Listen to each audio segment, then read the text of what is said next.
Bienvenidos a este capítulo número 8 del segundo libro de Samuel.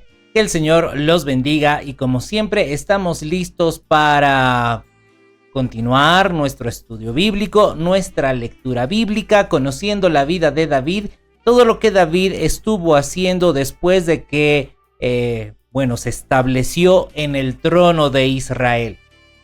Recordemos que al principio David reinaba solamente en la parte del sur, en la región de Judá, pero después de la muerte del hijo de Saúl, recuerda, ahí ya empezó a reinar David en toda la región de Israel, ¿sí? Cuando murió el general del ejército de Saúl, Abner, llamado Abner.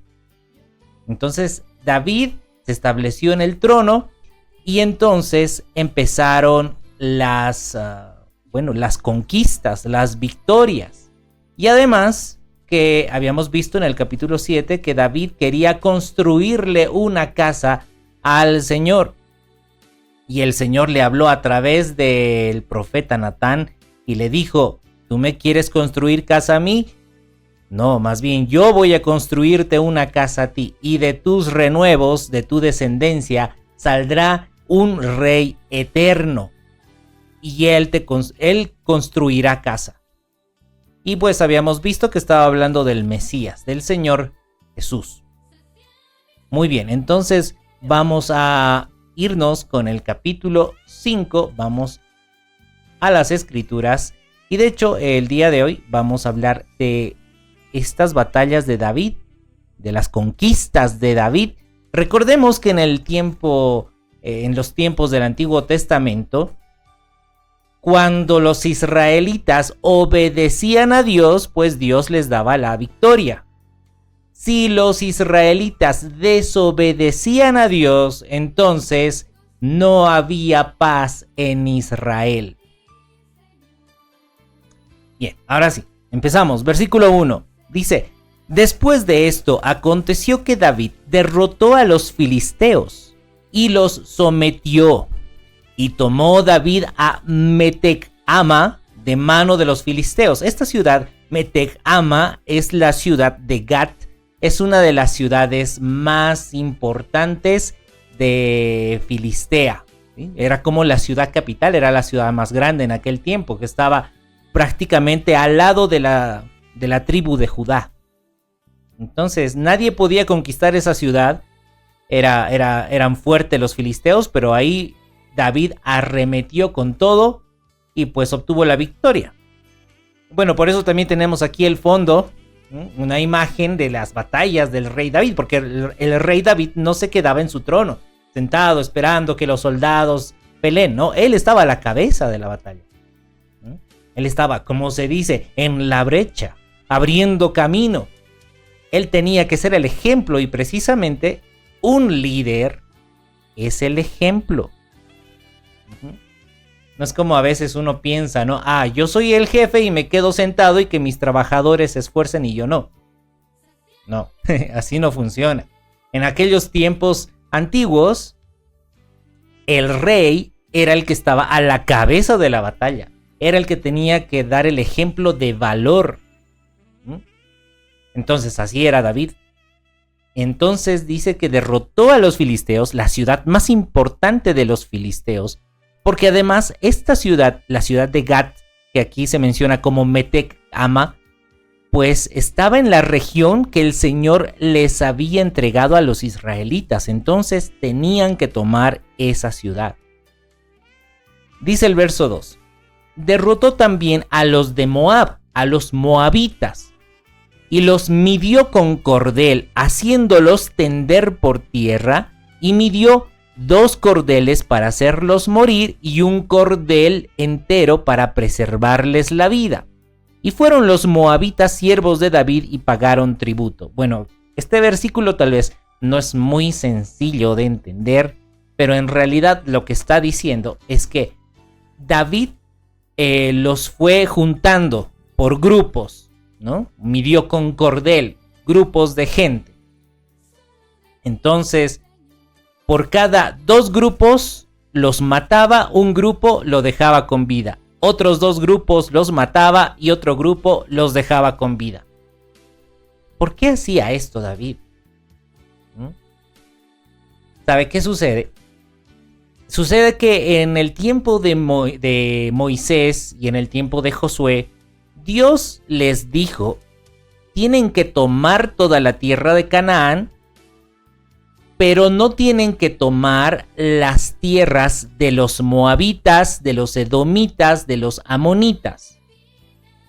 Ellos están ahí establecidos, no tomen sus tierras. Si hacen batalla con ellos, no les quiten sus tierras. Entonces, como eran regiones, eran ciudades que estaban batallando constantemente contra Israel, entonces David no los hizo desaparecer, no los erradicó de ahí. Simplemente los debilitó. ¿Sí? Los debilitó. A todos los varones que seguramente estaban ahí, varones de guerra, los mató. De cada 3, mató 2. Entonces, pues el ejército de los moabitas quedaron débiles, pero no desaparecieron. ¿Sí? La idea del Señor no era precisamente expandir la tierra de Israel y formar un imperio, ¿no? Como lo era Babilonia, como era Asiria. No, sino que Dios había establecido cierta tierra y de ahí no tenían que expandir el imperio, ¿no? Voy a poner en un mapa los reinos o las regiones que estaban alrededor de los israelitas.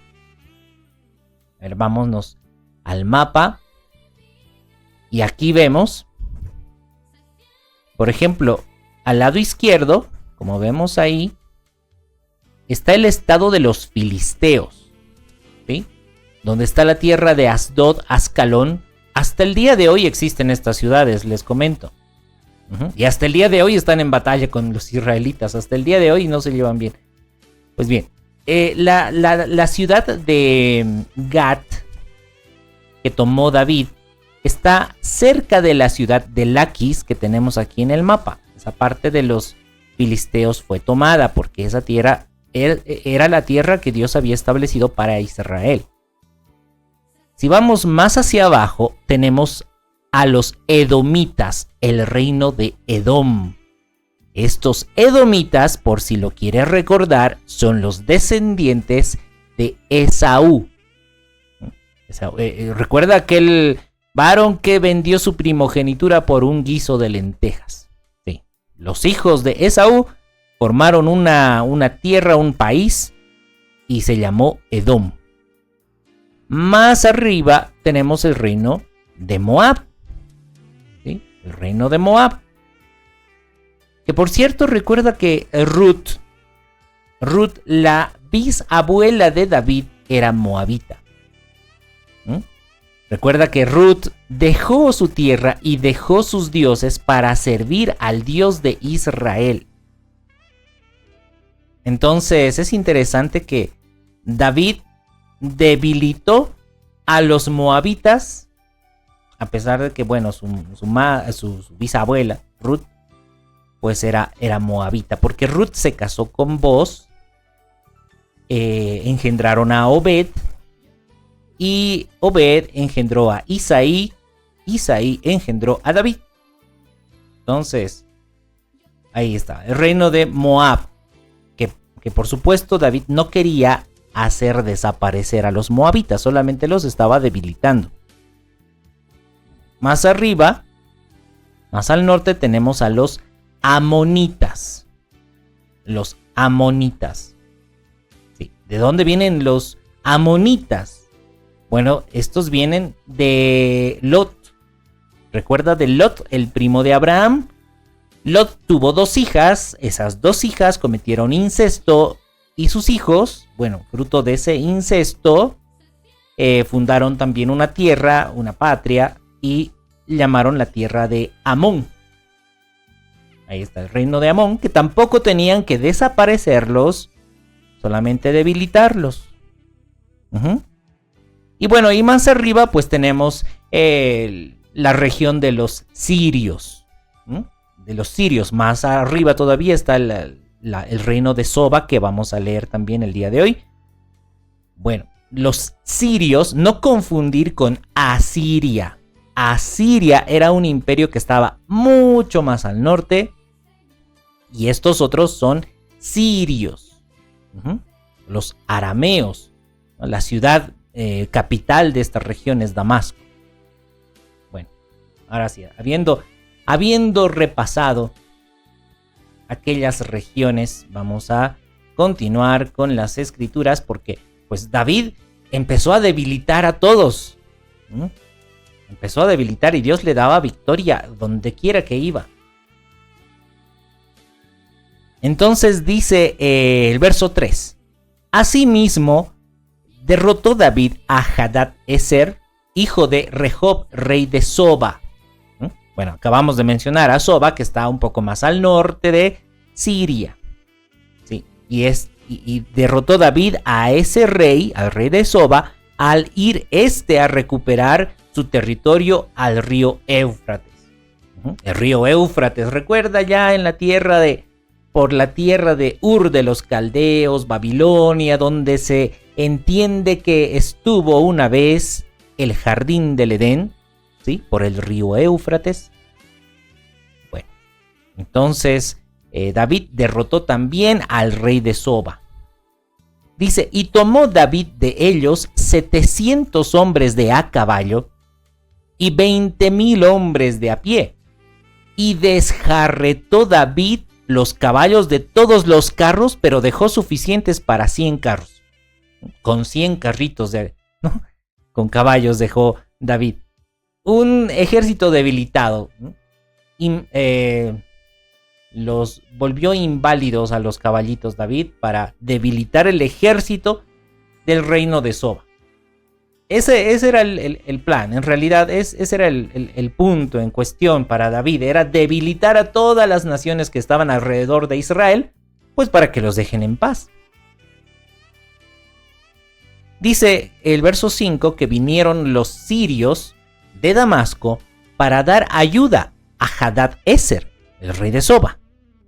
Y David hirió de los sirios a 22,000 hombres. Puso luego David guarnición en Siria de Damasco, y los sirios fueron hechos siervos de David, sujetos a tributo. Y Jehová dio la victoria a David por donde quiera que fue. Esa era la característica de los hombres de fe. ¿Sí? Los hombres de fe pues tenían la victoria porque Dios peleaba con ellos. Ahora en este tiempo, ¿cómo entendemos eso? ¿Cuál es nuestra lucha? ¿Cuál es nuestra guerra? Dice la palabra de Dios, la Biblia, dice que en este tiempo ya nuestra lucha no es contra carne ni sangre, sino contra principados, contra potestades celestiales de maldad, contra la pecaminosidad que nos ofrece el mundo. Y tenemos que estar en guerra contra eso. Se da cuenta que estas batallas del Antiguo Testamento eran figura y sombra de las cosas celestiales que ahora debemos vivir. En este tiempo ya no nos toca tener guerras, batallas físicas como en aquellos tiempos. Sí, en este tiempo todavía, ¿no? Y vemos Israel sigue en conflictos y todo ello. Pero en realidad el Señor Jesús nos hace entender que debemos buscar una patria, pero no terrenal, sino una patria celestial. Como nos dice el libro de Hebreos en el capítulo 11, que desde el Antiguo Testamento ya sabían que nuestra meta era encontrar la patria celestial, no una patria física. Porque si nuestra meta fuera una patria física, pues estaríamos ahí peleando y guerreando. Déjennos en paz. Pero no. ¿Verdad? El apóstol Pablo lo dijo ahí en el libro de Efesios. Nuestra lucha no es contra carne ni sangre, sino contra principados, contra huestes espirituales de maldad que habitan en las regiones celestes. Esa es nuestra lucha. Y claro, el Señor va a dar la victoria a quienes, a los que obedecen al Señor también. En ese tiempo el Señor daba la victoria a los que obedecían a Dios. Y en este tiempo también va a dar la victoria, la libertad del pecado. La va a dar a los que obedecen al Señor. Quisiera leerle un texto bíblico que tenemos que saberlo de memoria, porque es muy, muy importante. Prácticamente es el fundamento, la base de la libertad del pecado. Juan 8:31, se lo voy a leer en la versión NBI. Nos dice: Jesús se dirigió entonces a los judíos que habían creído en él y les dijo: si se mantienen fieles a mis enseñanzas, serán realmente mis discípulos y conocerán la verdad, y la verdad los hará libres. ¿Libres de qué? Libres de la esclavitud del pecado. Si usted lee lo que sigue, los versículos siguientes, el Señor Jesús está hablando de ser libres de la esclavitud, del dominio del pecado. Porque antes, ¿verdad?, en la tierra de Israel tenían esas naciones alrededor de Israel que querían dominar a Israel. Pues ahora en este tiempo, a nuestro alrededor hay pecado, hay inmundicia, hay mundanalidad que quieren dominar nuestra vida. Pues estamos en batalla contra eso. Pero el Señor Jesús dice: ¿a quiénes voy a dar la libertad del dominio del pecado? ¿A quiénes? A los que se mantienen fieles a mis enseñanzas. Esos son verdaderamente mis discípulos. Una vez más, lo leeremos. Dice el Señor Jesús: si se mantienen fieles a mis enseñanzas, serán realmente mis discípulos y conocerán la verdad, y la verdad los hará libres. Porque un cristiano, un verdadero cristiano que ha sido libre del dominio del pecado, no debería estar dominado por el pecado como en el pasado, ¿no? El mismo apóstol Pablo dice en Efesios capítulo 2 que nosotros andábamos en delitos y pecados, en los cuales anduvimos en otro tiempo.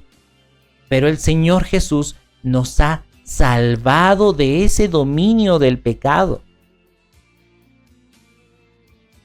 Entonces un cristiano ya no debería estar en aquellos delitos y pecados en los cuales anduvimos en otro tiempo. Los cristianos que obedecen al Señor conocen la verdad, y la verdad los hace libres del dominio del pecado. Así como en aquel tiempo de David, aquellos que eran obedientes a Dios, ¿sí?, el Señor los libraba del dominio de las regiones, de los países que estaban alrededor de Israel. ¿Qué le parece? Tiene sentido, ¿verdad? Entonces, continuamos. Habíamos leído el versículo 6, que David puso guarnición en Siria de Damasco. Los sirios fueron hechos siervos de David, sujetos a tributos. Israel no fue dominado por los sirios, sino que Israel dominó a los sirios. Y Jehová dio la victoria a David por donde quiera que fue. Y tomó David los escudos de oro que traían los siervos de Hadad-Ezer y los llevó a Jerusalén. Asimismo, de Beta y de Berotai, ciudades de Hadad-Ezer, tomó el rey David gran cantidad de bronce. Entonces, oyendo Toi, así se llamaba el rey de Hamat. ¿Sí? Entonces, oyendo Toi, rey de Hamat, que David había derrotado a todo el ejército de Hadad-Ezer, envió Toi a Joram, su hijo, al rey David, para saludarle pacíficamente y para bendecirle. Claro, pues, porque ese era el camino, esa era la única opción que tenía para estar en paz. Y además, dice, ¿por qué? Porque Toi era enemigo de Hadad-Ezer. Y Joram llevaba en su mano utensilios de plata, de oro y de bronce, los cuales el rey David, ¿qué hizo el rey David con el oro, la plata y el bronce? ¿Se lo agarró todo para tener lujos? No, claro que no. El rey David dedicó todas esas riquezas a Jehová, al Dios de Israel. ¿Qué le parece? Entonces, dice, con la plata y el oro que había dedicado de todas las naciones que había sometido, de los sirios, de los moabitas, de los amonitas, de los filisteos, de los amalecitas, y del botín de Hadad-Ezer, hijo de Rehob, rey de Soba. ¿Y qué le puedo decir con este versículo, con este ejemplo? Que así también nosotros, cuando somos libres del dominio del pecado, cuando hay áreas de nuestra vida que han sido libertadas del dominio del pecado, dedicamos nuestra vida al Señor, al servicio, a las cosas de Dios. ¿Se da cuenta? Lo que vemos en el Antiguo Testamento es una representación física de lo que estamos viviendo nosotros ahora en lo espiritual. Tenemos que ser como David. Tenemos que ser obedientes al Señor. Tenemos que ser fieles a su palabra. Recuerda que David no hacía las cosas como bien le parecía. Siempre buscaba la voluntad de Dios. Sí, se equivocó algunas veces, sí, pero rectificó. Como aquella vez hemos leído hace 2 capítulos atrás, que David dijo, vamos a traer el arca del pacto, ¿no? Bueno, vamos a traer en un carro nuevo tirado por bueyes y vamos a cantar y vamos a danzar. Y el Señor se enojó porque resulta que esa no era la manera en la cual debían transportar el arca. Y murió ahí un varón llamado Usa. Entonces David recapacitó, tuvo temor del Señor. Pues si con el Señor hay que tomar las cosas bien en serio, dijo él. Entonces buscó en la palabra cómo es que se debe transportar el arca del pacto y rectificó David. Tiene que ser transportada no por bueyes, no en un carro, aunque el carro sea nuevo. Cuando decimos carro, estamos hablando de una especie de carreta, ¿sí? De 4 ruedas, si se quiere. Entonces David decía, no debíamos haber transportado en un carro tirado por bueyes.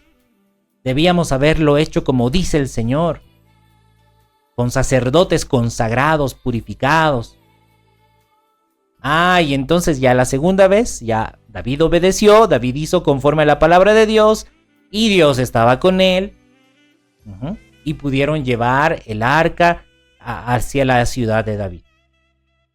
Bueno, sí, David cometió errores, como cualquiera de nosotros de pronto cometemos errores, que el Señor nos ayude a que no cometamos errores, pero si las cometemos, pues tenemos que ser humildes para recapacitar y decir, perdóname, Señor, perdóname por haber hecho a mi manera. Y desde ese momento dejar de hacer las cosas a nuestra propia manera para hacer a la manera de Dios. Esa es la característica de un cristiano. Cuando estábamos en el mundo, cada quien vivía haciendo lo que quería, ¿o no? Voy a hacer este proyecto, tengo este sueño en mi vida, que lo voy a hacer así y así. Pero ahora que somos de Cristo, tenemos que ver bien qué es lo que quiere el Señor. Tenemos que leer constantemente la palabra para ver cuál es el carácter de Cristo. Señor, ¿qué es lo que tú quieres para mi vida? Y no se trata de buscar un ratito la Biblia, ¿no? Se me ha ocurrido un proyecto, a ver, buscaré los versículos. No. Tenemos que estar constantemente leyendo la palabra para que en el momento que venga cierta ocasión, ya sepamos. No vayamos a buscar un ratito la palabra, ¿no? Ya la palabra tiene que estar abundando en nuestra vida. Por eso es que estamos perseverando en la lectura de la palabra. Estamos leyendo qué es lo que Dios quiere, cómo el Señor se agrada de David cuando David camina conforme a la obediencia a Dios. Y también hemos visto, y vamos a ver más adelante también, que el Señor también se enoja contra David cuando David desobedece a Dios. Lo mismo sucede en este tiempo. El Señor es el mismo ayer, hoy y para siempre. Entonces, ¿se da cuenta? Tenemos la palabra que nos enseña a tener temor de Dios. Pues bien, entonces David iba teniendo victoria donde quiera que iba. ¿Sí? Dice, también recogió un botín de Hadad-Ezer, hijo de Rehob, rey de Soba. Eso habíamos leído en el versículo 12. Y en el verso 13 dice, así ganó David fama cuando regresaba de derrotar a los sirios. Destrozó a 18,000 edomitas en el Valle de la Sal. Recuerda de Edom, hemos visto, ¿verdad? La región de Edom. También dice que destrozó a 18,000 edomitas. Pero por supuesto tampoco los hizo desaparecer, porque el Señor tenía la orden de que no tomen las tierras de los edomitas, ni de los moabitas, ni de los amonitas. Entonces solamente debilitó el ejército de los edomitas y puso guarnición en Edom.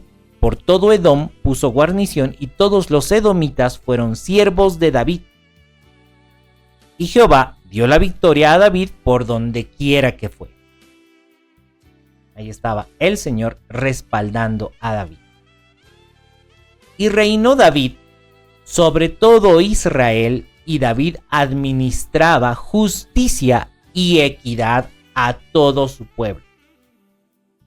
¿Qué significa justicia? Bueno, ¿cuál es el sinónimo de justicia? Ya habíamos visto varias veces en la palabra. Es rectitud. Justicia es rectitud, equidad.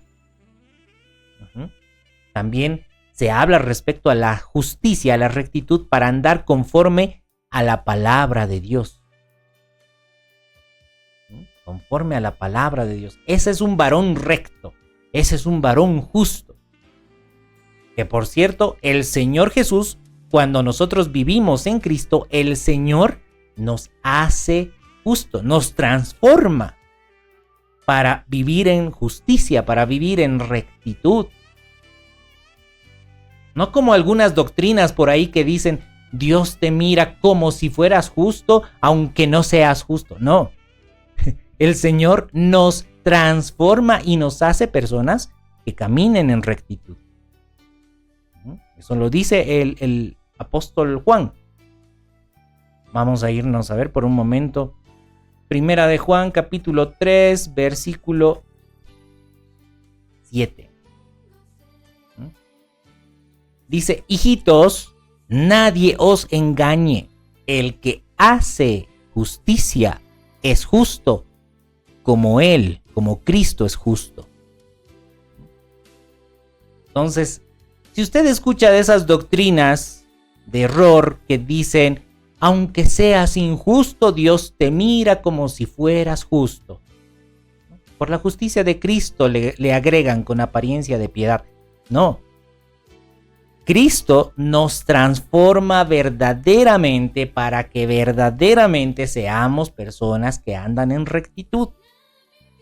Por eso dice la palabra, hijitos, nadie os engañe.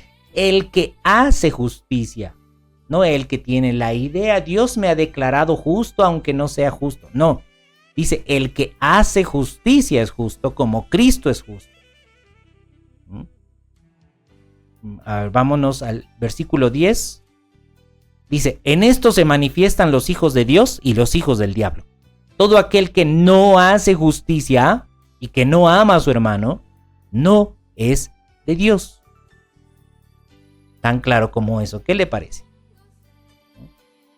Realmente hay muchas doctrinas con apariencia de piedad, con apariencia de humildad, que lo que hacen es que nosotros nos desviemos y bueno, digamos, sí, yo sigo caminando en pecado, pero Dios me mira como si fuera santo, pero sigo andando en pecado. No.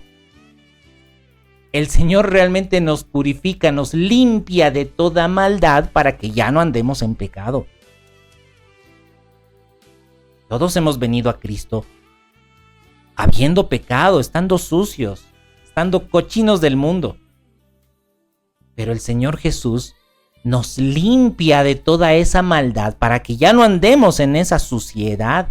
Si alguien sigue andando en maldad, porque no ha sido limpiado. Y recordemos, el Señor Jesús dice en Mateo 5, bienaventurados los de limpio corazón, porque ellos son los que verán a Dios. Entonces tengamos mucho cuidado con las doctrinas de apariencia de piedad. Lo que hacen es lograr cristianos tibios, ¿no? Que van los domingos a una congregación, pero otros días, el viernes en la noche, están en mundanalidades. Entonces, dice aquí que David guiaba al pueblo, administraba justicia, equidad, la rectitud, llevaba al pueblo a obedecer a Dios. El verso 16 dice, y Joab, hijo de Sarbia, era general de su ejército, y Josafat, hijo de Ahilud, era cronista. Los cronistas son los que registran todo lo que sucede en la historia del pueblo. El cronista era el que escribía, ¿no?, todo lo que pasaba en forma cronológica, ¿sí? Y escribía las crónicas.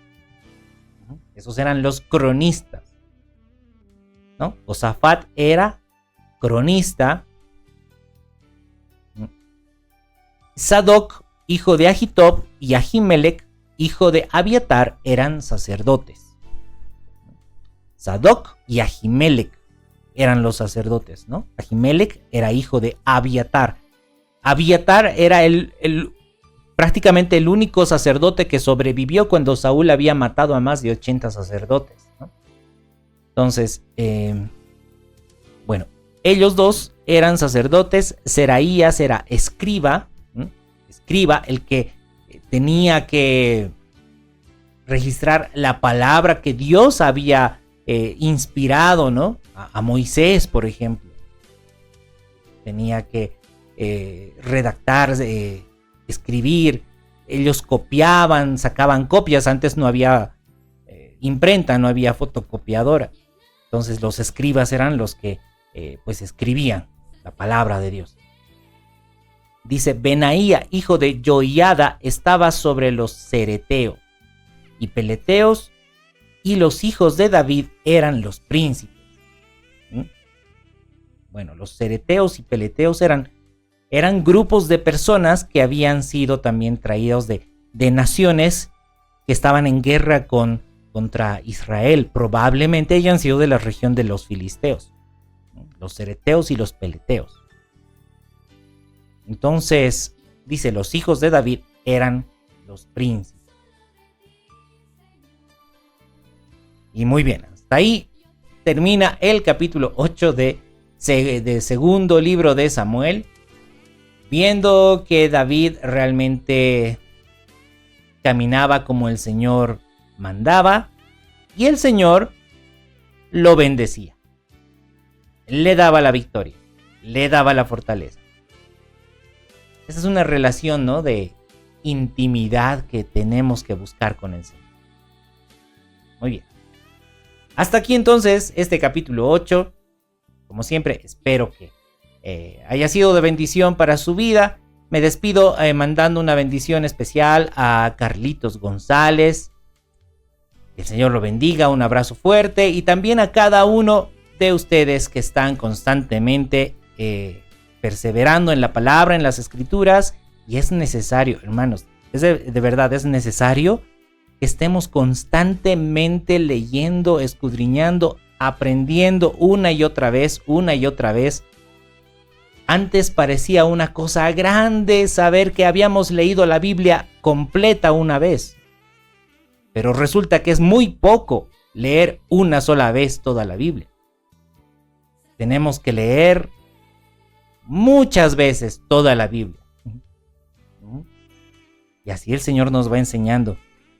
Así el Señor va transmitiéndonos su Santo Espíritu para que lo conozcamos, para que sepamos quién es, nos llenemos, nos bañemos de su esencia.